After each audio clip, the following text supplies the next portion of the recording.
Playground! Hooray! This is the Deron Harris Podcast.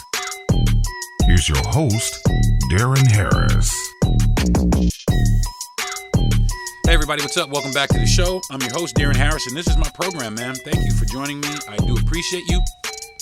Hopefully everybody had a good week mentally. My week was a little perilous because we've been dealing with hurricane recovery and also hurricane preparation because we had a hurricane and then we had a hurricane right behind that hurricane. The first hurricane, my wife and I had to evacuate. We live full-time in a motorhome and it was headed right towards where we are. So we decided that we were going to leave. And we did. We made it all the way over to the coast of Florida to St. Augustine. We jumped on A1A and we headed south. And we got as far as Daytona Beach before the wind got too bad and I had to stop for the night. And we ended up stopping in a parking lot of a supermarket. And we were behind 4 or 5 linemen. And their big trucks kind of cut the shear for the motorhome. So it really kind of helped us out. So we stayed there overnight, and then we jumped back on A1A the next morning, which was beautiful, by the way. And we went straight up the coast back to St. Augustine. And when we got to St. Augustine, we stopped in a KOA campground and stayed for the day. Now, when we were evacuating, we went over, on our way to St. Augustine, we went over the St. Johns River. And as soon as we came out into the clearing where the bridge starts to cross the river, the wind and the gusts took our whole awning right off of our motorhome. Took it right off. No, I mean it was like butter. It didn't lag. It just came right off. And I got to the other side of the bridge and I got some duct tape and jumped on top of the coach and taped down there's an awning protector that stayed. So the awning protector stayed, but it failed to protect the awning. So needless to say, it's still on there. So the next hurricane, which was Milton, which happened a couple days ago, we saw it. It was headed our way first, but then it made a curve towards the south. So it started heading south, and we decided that we were going to stay where we are and shelter in place, and everything turned out all right here. There was some, there was some wind, not a lot here where I am. There was some smatterings of rain, but we really didn't see much activity at all here in North Florida. But I used to work in Sarasota. I used to work in Longboat Key. And just down the way from there is Siesta Key. And that's where the hurricane made landfall. And that was, I guess it was greatly, greatly appreciated by the city of St. Pete because regardless where the storm made landfall, the city of St. Pete got its ass kicked. I mean, it got its ass whooped. Now, my wife and I lived in St. Petersburg for some time. We had a penthouse loft down there for a while and decided that they were charging us too much, so we decided to live this lifestyle in a motorhome.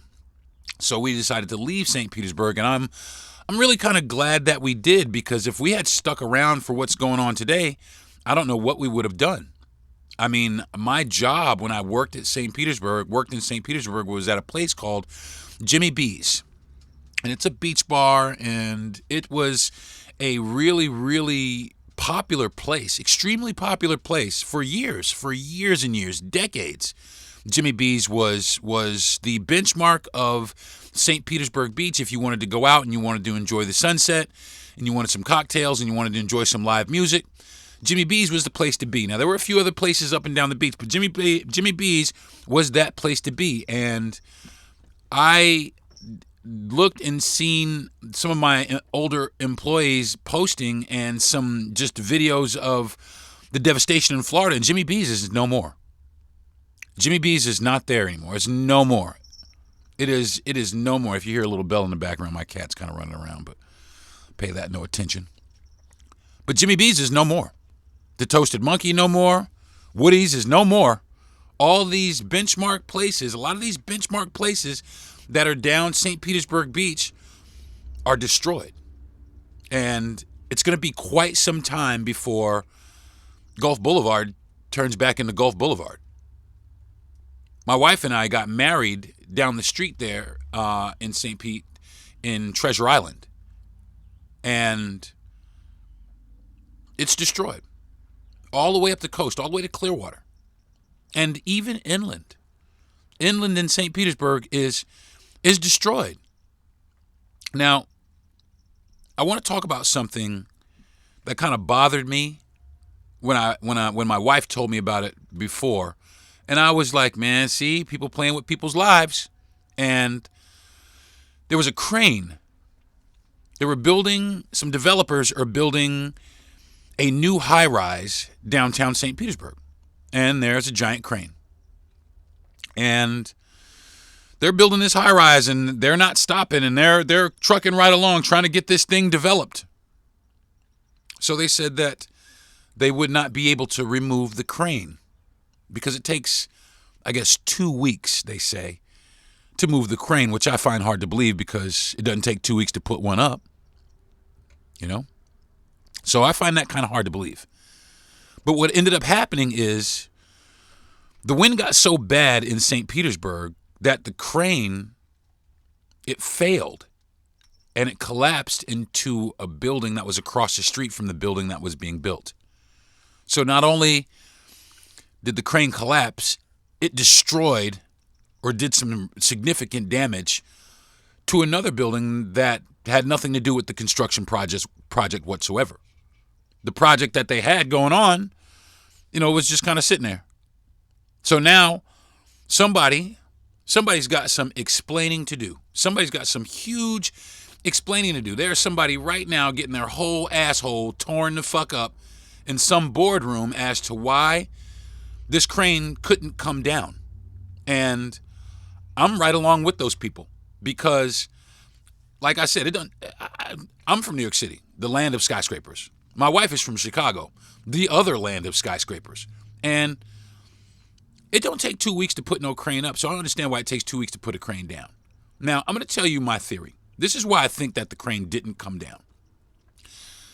Because these motherfuckers were building it. They were building the building. And I'm sure they built this building all the way up until the last minute trying to get work done instead of looking out for the safety of the people that are working on the job site and the safety of the people of the city of St. Petersburg. They did not consider their safety at all. All they were considering was their deadline to meet the construction of that building. That's all they were concerned about.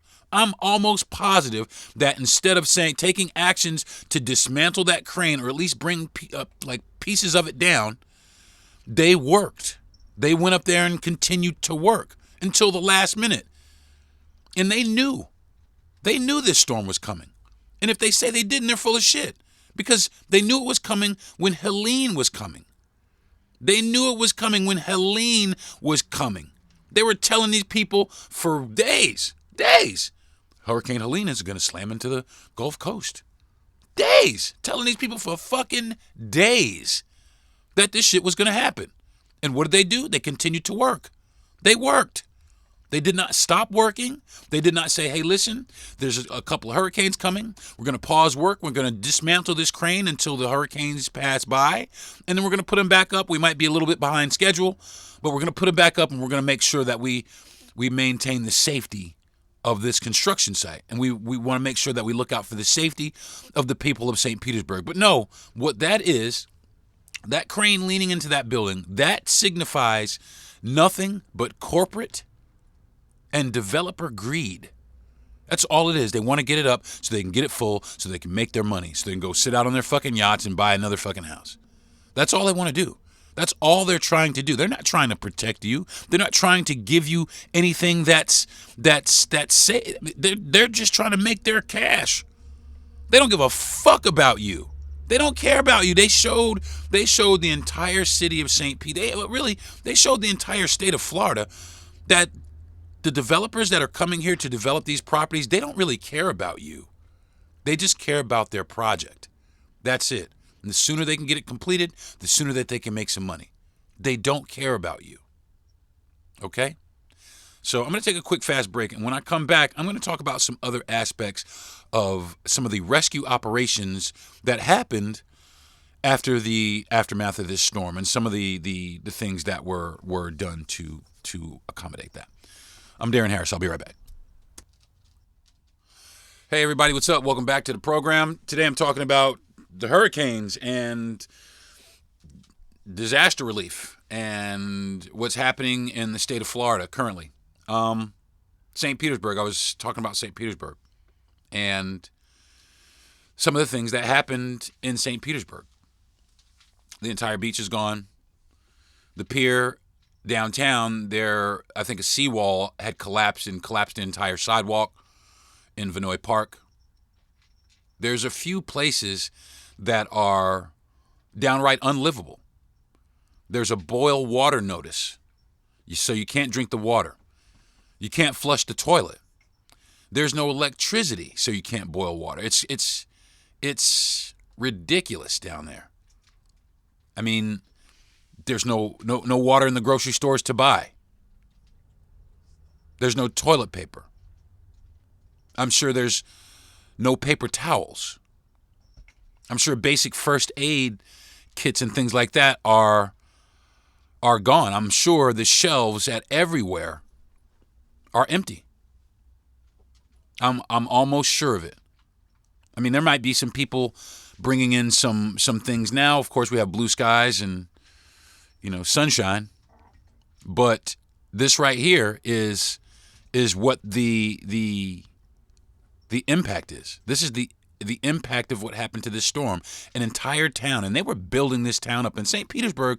If you've never been, St. Petersburg is a beautiful town. It's beautiful. It's a great city. My mother was born there. It's a beautiful, beautiful place. But it is quickly becoming a place for the rich, and they are raising the prices of the homes, or they raised the prices of the homes astronomically right after COVID, right before and right after COVID. After COVID, it got crazy. My wife and I tried to buy a house before COVID, and like if it were a week earlier, we would have had a home, but we would have been screwed anyway, which I'm glad that we didn't get that home. But we went through COVID, and right after COVID, when we tried to get back on the buying home wagon, all the prices went up. I mean, way up. I mean, come on, man. This 2-bedroom house right here, 2-bedroom, 1-bathroom, this shit ain't worth $350,000. I'm sorry. I don't know who told you that, but this house is not worth $350,000. I mean, look around. You got termite damage, homie. I mean, look around.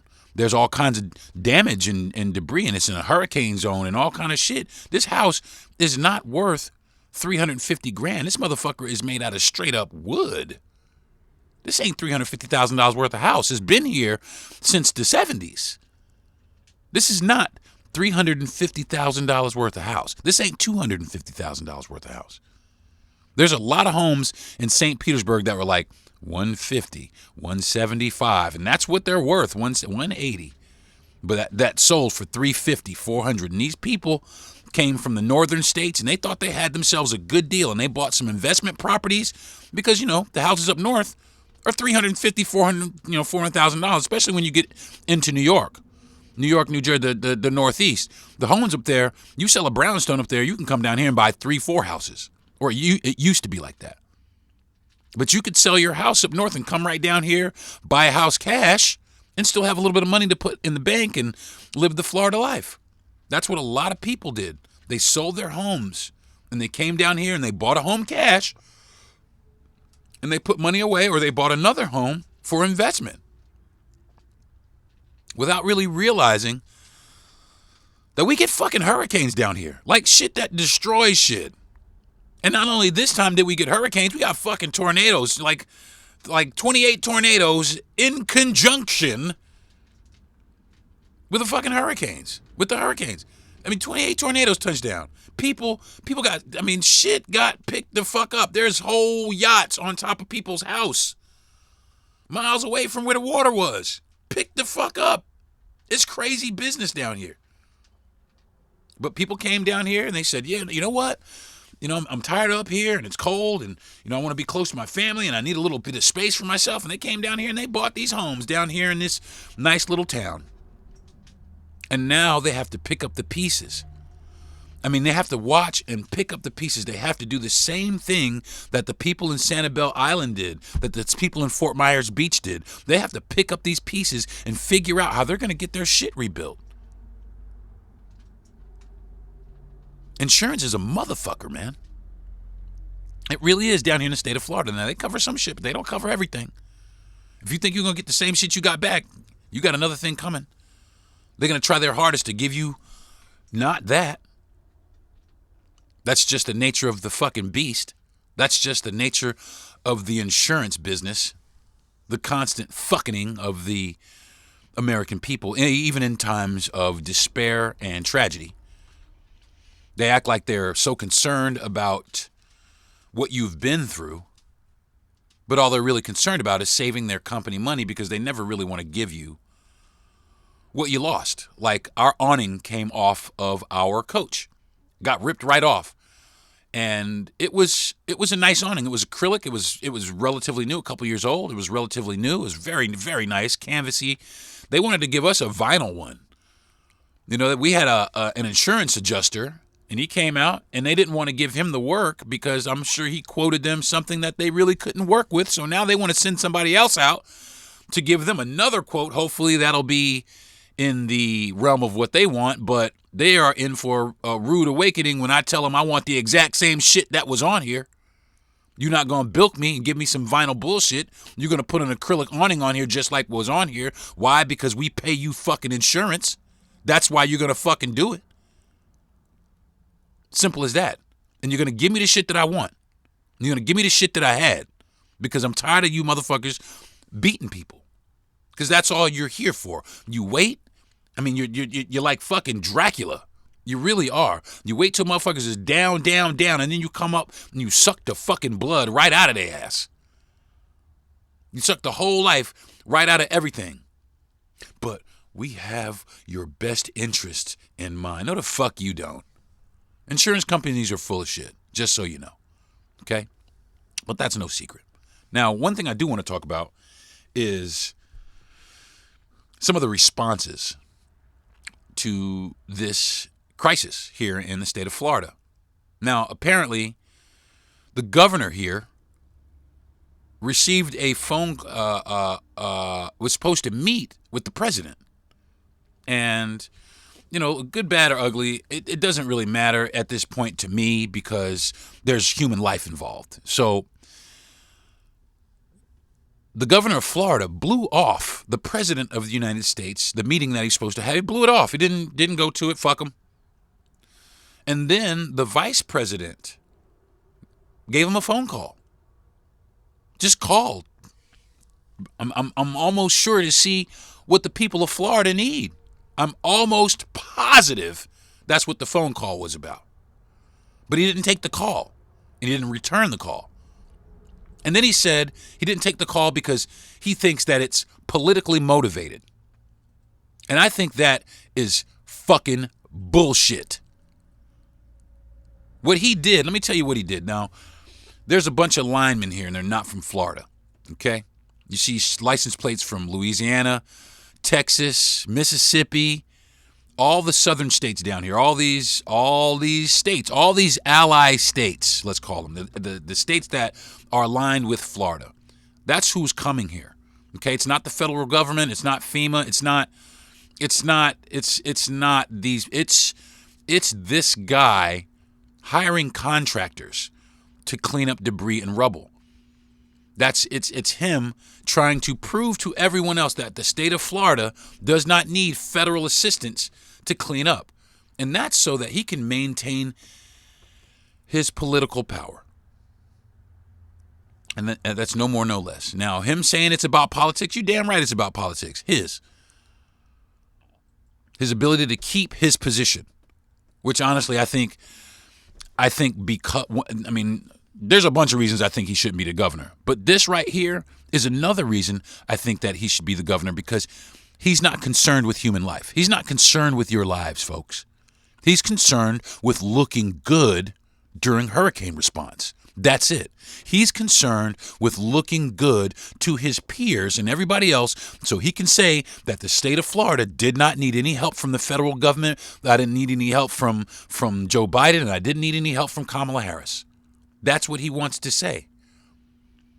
But what people aren't realizing is that there are people down here that are genuinely suffering. These people are suffering down here. My son, we have 3 sons that rode out. Our daughter lives in Chicago, but we have 3 sons that rode the hurricane out right in the path of the hurricane. 2 of our sons live in an apartment complex. Another one of our sons was between apartments and actually came up here to ride out the hurricane. But we believe he left prematurely because he went down there. He wanted to get home really badly. He wanted to, get home. He had, I guess he just rented a house, and I believe he wanted to start trying to move things into the house, which is kind of understandable if you have power, water, and sewer. But there's not any of that down there. There's no power down there. You cannot flush the toilets. So you can't drink the water. You can't bathe with the water because you have no power. And everything in St. Petersburg, unless, it's a commercial kitchen or you're on the old school downtown grid where you'll still use gas lines, everything down there, all your stoves, they're electric. Just about every damn thing down here is electric. It's crazy. So you can't boil water because you have no electricity. You can't flush the toilet because there's no electricity. You can't bathe in the water because it's contaminated. If you go to the store to try to buy toilet paper, there is none. I'm sure all the paper towels are gone as well.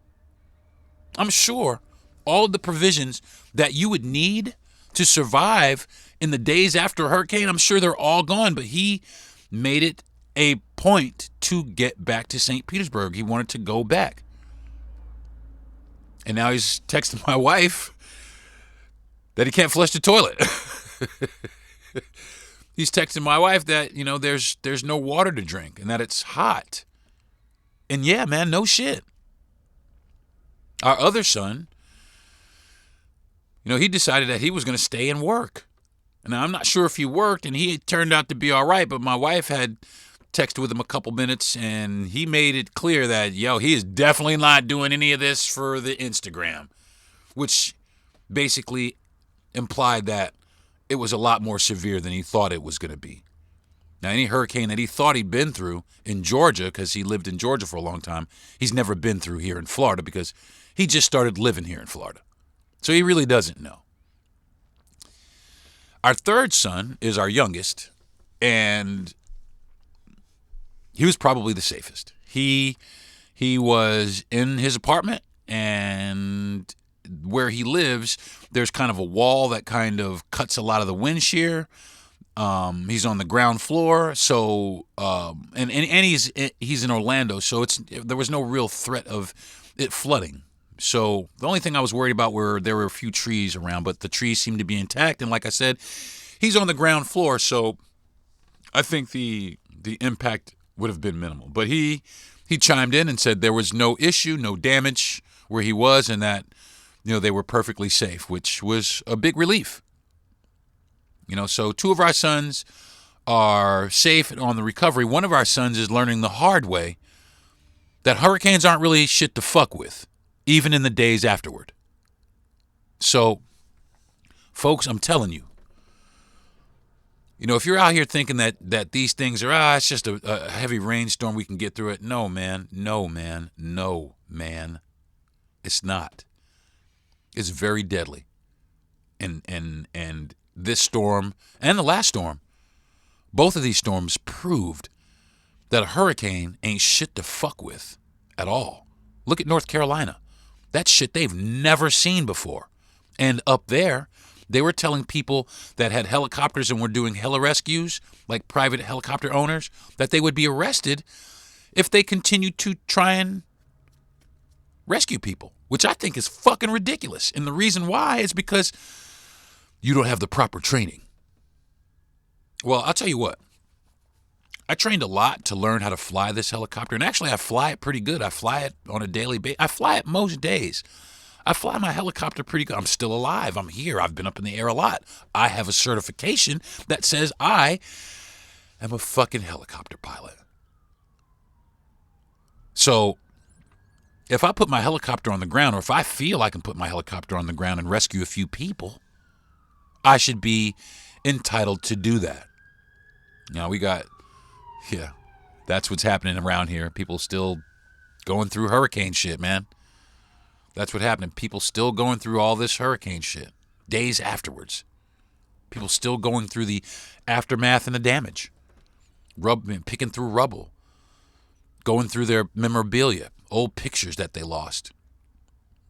Entire homes that they lost. Loved ones that people lost.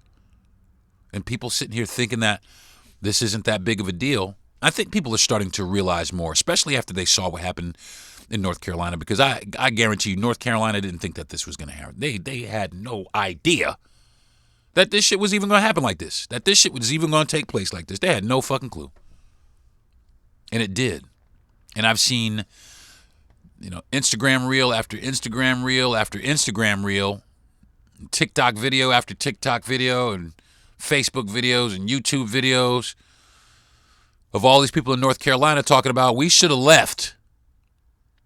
We should have left. We should have got the fuck out. I heard the mayor of Tampa say, if you're in one of these areas that was told to evacuate and you stayed, you're going to die. She said it just like that. She said it just like that. And you know what happened? People got the fuck out. But people don't understand. Just because the hurricane is over doesn't mean that you're out of danger. I mean, it's blue skies. And there's still people out there struggling with this. And will be for the next few months. For the for the foreseeable future.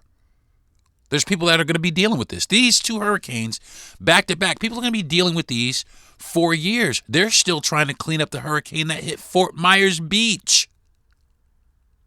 Still trying to clean that shit up. Still damage from that hurricane. And this is years later. There's still damage from the hurricane that hit Orlando. It was a hurricane that hit Orlando that I was in, and I lost power for a week. There's still damage from that shit. And that was like 7 years ago. 6 years ago. Crazy business. 7 years ago. 6 years ago. 7 years ago. And that's people thinking or letting going back to the norm take their mind away from the diligence that they need to have when A, living in the state of Florida, and B, when preparing for a hurricane, and C, when coming back home after a hurricane. Because there's all kind of shit you have to do. Maybe some people didn't experience damage, and to those people, God bless you. But a lot of people did, man, and to those people, my heart goes out for you. Everything. And you are in my prayers, and I hope that people can get to you quickly and help you recover from this, because this right here is, stuff like this you can't do alone. You don't recover from things like this alone.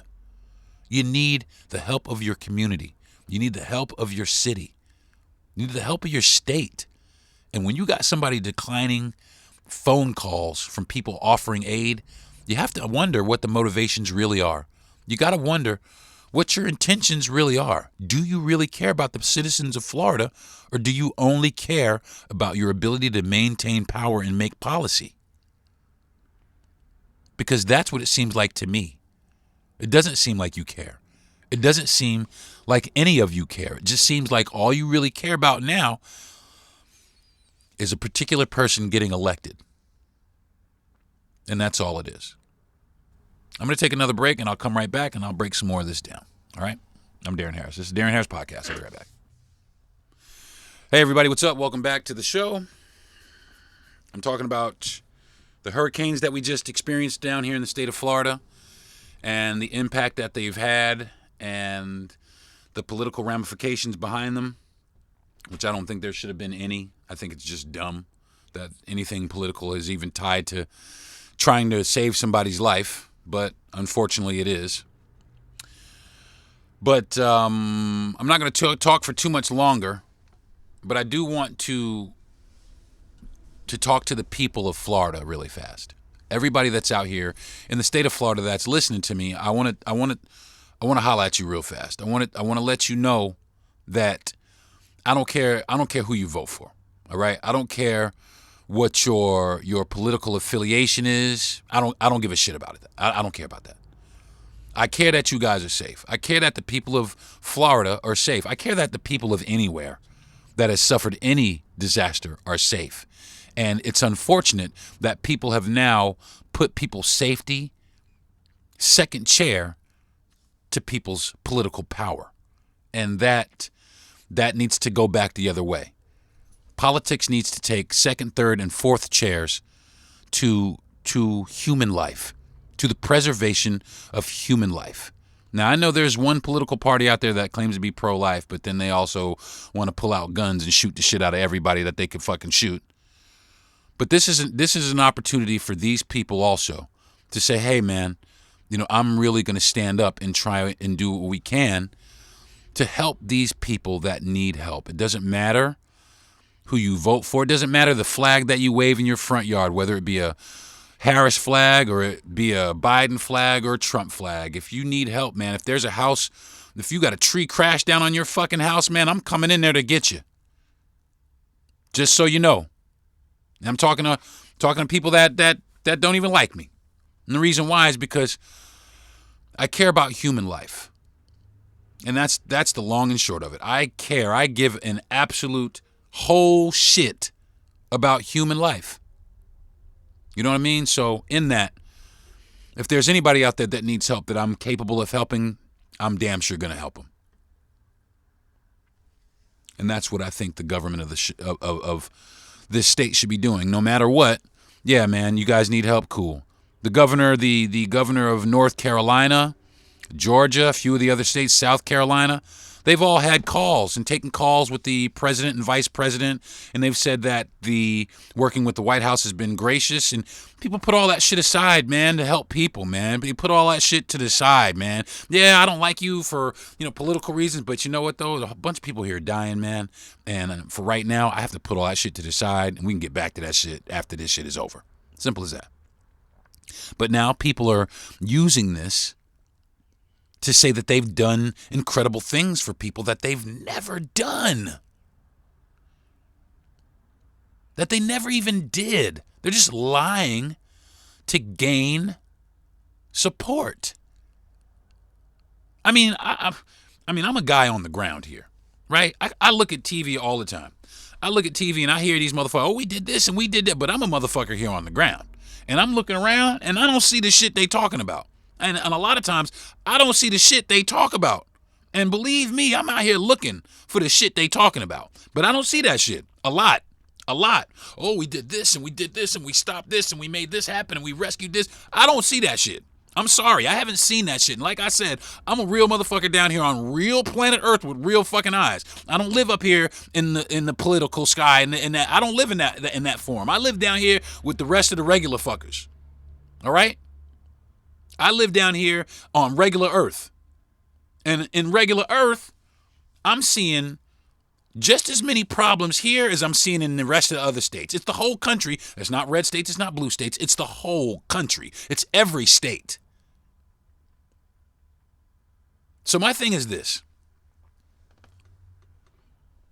And this is to all the politicians out there that claim that they love people, but they take kickbacks, they line their fucking pockets.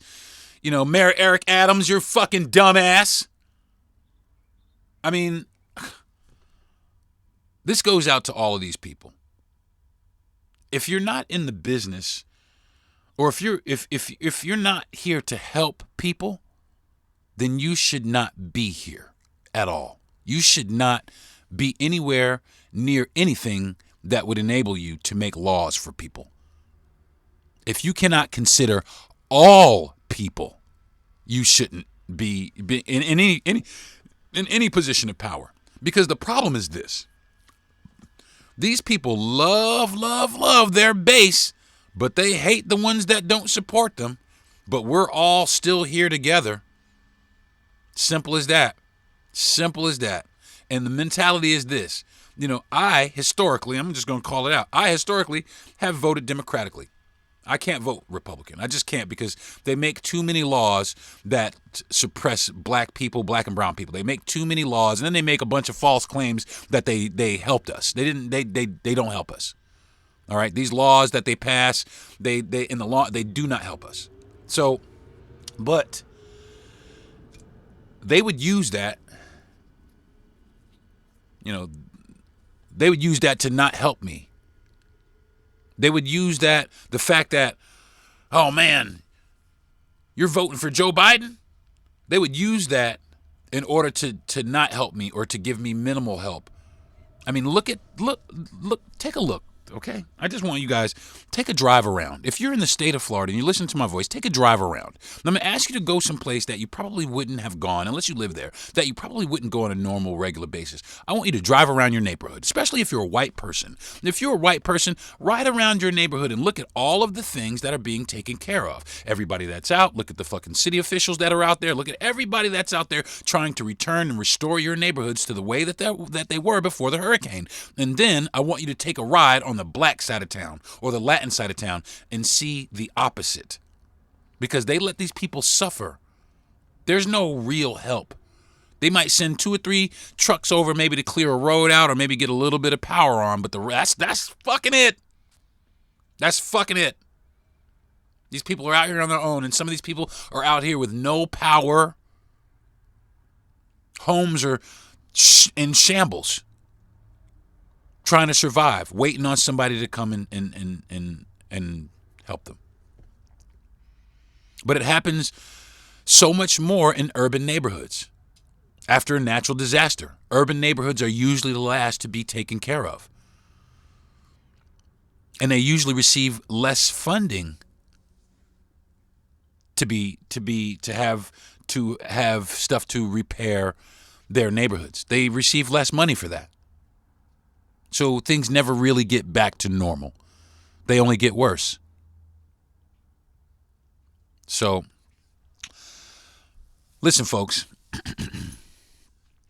If you've never been through a hurricane, it is very perilous. It is nothing to joke around with. I mean, it can rip I don't care what kind of house you have. It can rip your whole roof off. It can knock your whole house down. It can flip your cars over. It can move shit that you wouldn't think it could move. That's the force of nature. And the fact that we can overlook people after these events, the fact that we can just put people into categories still after, just certain categories after this, instead of one category of people that need to be helped. It's a shame that we still, even in times of disaster, separate. We separate ourselves like this. It's a complete separation. And I would like to see that change. I would like to see people more enthusiastic about helping everyone, not just one particular demographic of people. I want to see people that are enthusiastic about helping everybody. Let's get the rubble out of everyone's neighborhood. Not let's just start over here in this one and work our way to this one. Let's start in all the neighborhoods evenly and equally and give everybody the care that they deserve. And that's where I'm at with this. And I hate to say it. I mean, actually, I don't hate to say it. Everybody that is a politician that is standing up and claiming to have done something magnificent for people, or if you're a politician and you're turning down aid from places that don't align with you, then you're the problem. You're the fucking problem.